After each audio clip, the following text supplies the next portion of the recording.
America के एक फैसले से यूरोप में तबाही का सबसे विध्वंसक दौर शुरू हो सकता है।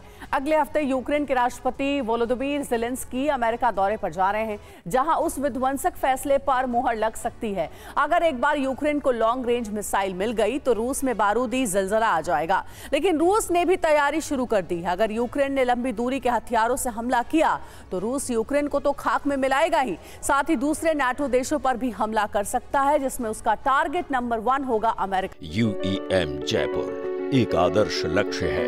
भावी छात्रों के लिए अच्छी नौकरी, भविष्य के लिए तैयार कौशल के साथ अच्छी शिक्षा। रूस का अल्टीमेटम है कि वो यूरोप से लेकर मिडिल ईस्ट तक अमेरिकी सैन्य ठिकानों को बर्बाद करने के लिए 83 साल पहले हुए पर्ल हार्बर अटैक से भी भयानक हमलों की सीरीज को अंजाम देगा। यार्ड्स की तैनाती हो चुकी है, साइलो को अलर्ट मोड पर डाल दिया है। Готовиться к совместным действиям. Совместным действиям готов. Внимание, счет, пуск.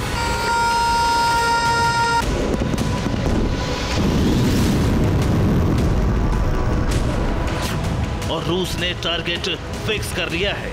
इस बार सीधा टकराव नेटो से है, इसीलिए पुतिन नेटो के नंबर 1 सदस्य अमेरिका के गुरूर को तोड़ने के लिए ब्लूप्रिंट तैयार करने में लगे हैं।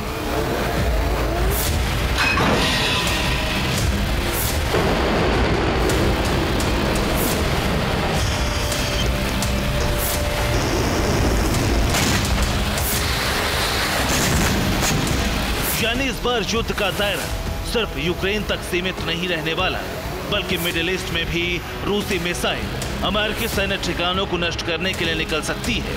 ऐसा हुआ तो महायुद्ध को कोई नहीं रोक सकता।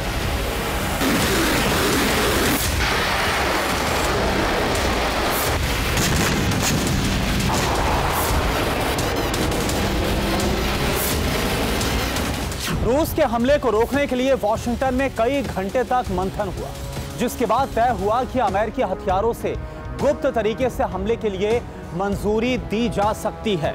हालांकि नाटो ने लॉन्ग रेंज हथियार देने और नाटो देशों के हथियारों से हमले की घोषणा नहीं की है, लेकिन इतना तय है कि यूक्रेन तक ये खेप पहुंचाई जा रही है।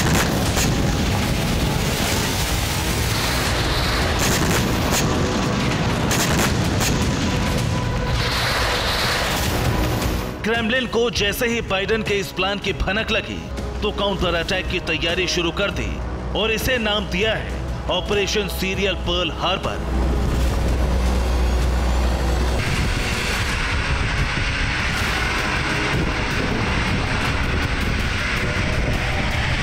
यानी रूस अब पर्ल हार्बर की तरह दुनिया भर में अमेरिकी ठिकानों पर हमले करेगा। द्वितीय विश्व युद्ध के वक्त जापान ने अमेरिकी मिलिट्री बेस पर्ल हार्बर पर हमला करके अमेरिका को बैकफुट पर धकेल दिया था, जिसके बाद अमेरिका ने जापान पर परमाणु हमला करके बदला लिया था।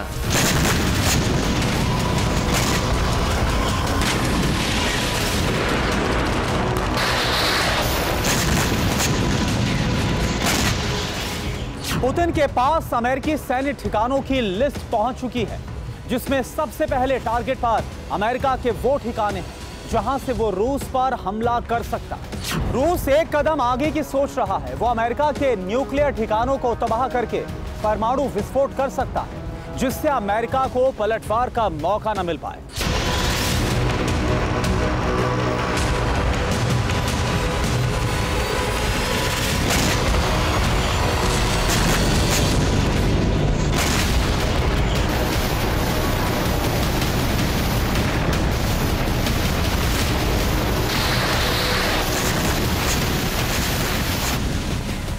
यानी रूस एक तरफ यूरोप में नाटो ठिकानों पर हमले कर सकता है, दूसरी तरफ मिडिल ईस्ट में सैन्य ठिकानों पर ईरानी प्रॉक्सी को हथियार देकर हमले करा सकता है।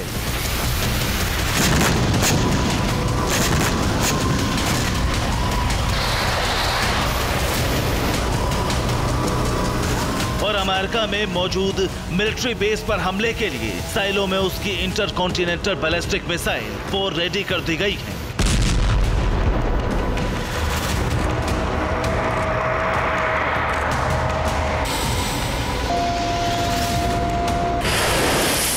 अगले हफ्ते जेलेंस्की और बाइडेन की मीटिंग होनी है। जेलेंस्की अमेरिका जा रहे हैं जहां संसद को संबोधित करेंगे। President of the Ukraine. जिसके बाद लॉन्ग रेंज वेपन के सीधे इस्तेमाल की मंजूरी मांग सकते हैं।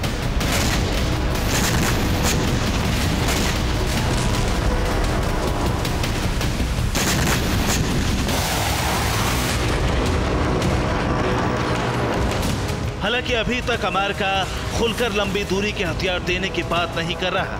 हो सकता है रूस के कड़े रुख के बाद कदम पीछे खींच लिए हों, लेकिन इतना तय है कि अमेरिका एक बड़े प्लान पर काम कर रहा है, जिसमें वो यूक्रेन को मोहरा बनाकर रूस में तबाही का सपना पाले हुए है।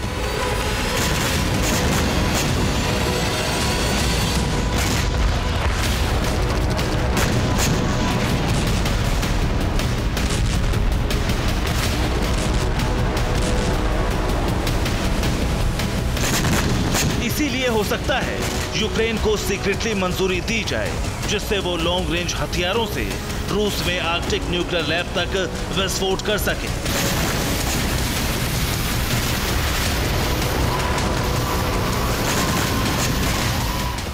रूस ने यूरोप में अमेरिका के सीक्रेट परमाणु ठिकानों को टारगेट कर लिया है। सबसे पहले रूस पोलैंड के वॉर्सो एटमी बेस को निशाना बना सकता है। कुछ महीने पहले ही अमेरिका ने यहां न्यूक्लियर मिसाइल तैनात की है।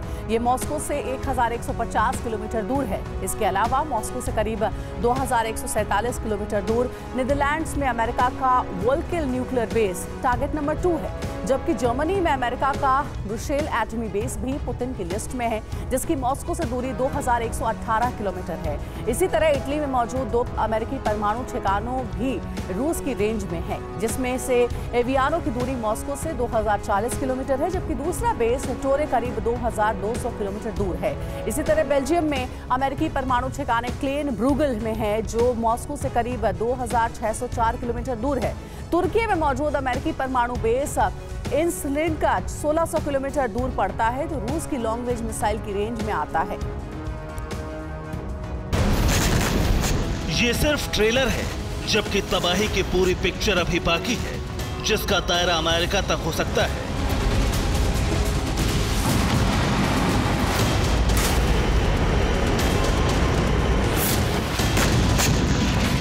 जैसे ही इस बात का अंदेशा रूस को हुआ कि यूक्रेन को लॉन्ग रेंज हथियारों से हमले की मंजूरी मिलने वाली है, वैसे ही क्रेमलिन की तरफ से धमकी दी गई। प्रेसिडेंट पुतिन ने पहले भी कहा है कि अगर पश्चिमी देशों के हथियारों से रूस के भीतर हमला हुआ तो रूस को उन देशों पर हमले का अधिकार मिल जाएगा, फिर तबाही कोई नहीं रोक पाएगा।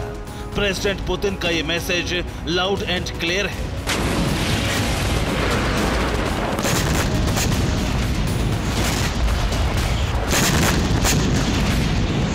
पिछले साल मई में ब्रिटेन ने सबसे पहले लॉन्ग रेंज हथियार देने की बात उठाई थी, जिसके बाद फ्रांस ने इसका समर्थन किया था।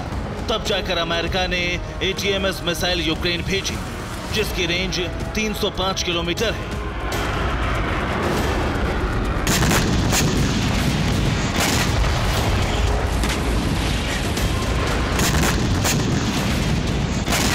इसी रेंज में कुर्स्क का काफी इलाका आता है। अब यूक्रेन चाहता है कि वो रूस में इससे आगे ठिकानों पर हमले करे।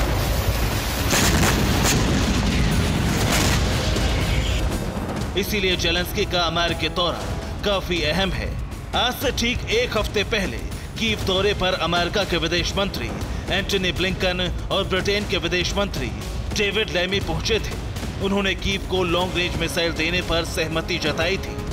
अब उसी फैसले पर फाइनल मोहर वॉशिंगटन में लग सकती है। हालांकि ब्रिटिश प्रधानमंत्री स्टारमर ने अमेरिकी प्रेसिडेंट जो बाइडेन से मुलाकात के बाद बयान दिया, यूक्रेन को लंबी दूरी के हथियार पर अभी फैसला नहीं हुआ है। ब्रिटेन चाहता है रूस के हमले को रोकने के लिए यह मुद्दा पहले संयुक्त राष्ट्र महासभा में उठाया जाए।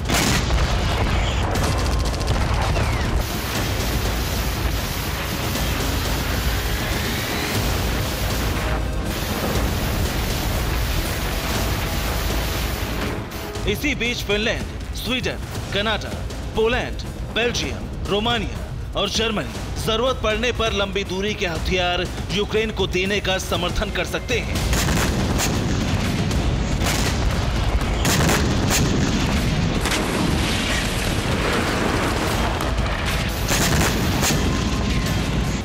उधर रूस की बौखलाहट बढ़ती जा रही है, क्योंकि क्रेमलिन का दावा है कि चोरी छुपे यूक्रेन को लॉन्ग रेंज हथियार दिए जा रहे हैं। इसका सीधा मतलब है कि मंजूरी मिल चुकी है। इसीलिए रूस ने अपने 2 टोही विमान अलास्का तक भेजकर जासूसी करवाई, जिससे हथियारों की सप्लाई की निगरानी की जा सके।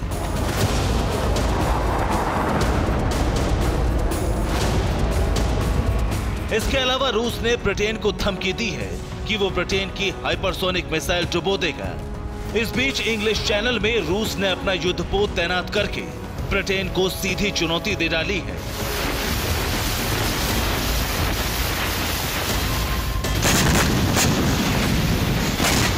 यानी रूस नेटो से टकराव का ऐलान कर चुका है, जिसमें मिडिल ईस्ट में ईरानी प्रॉक्सी से वो पहला हमला अमेरिकी सैन्य ठिकानों पर करा सकता है।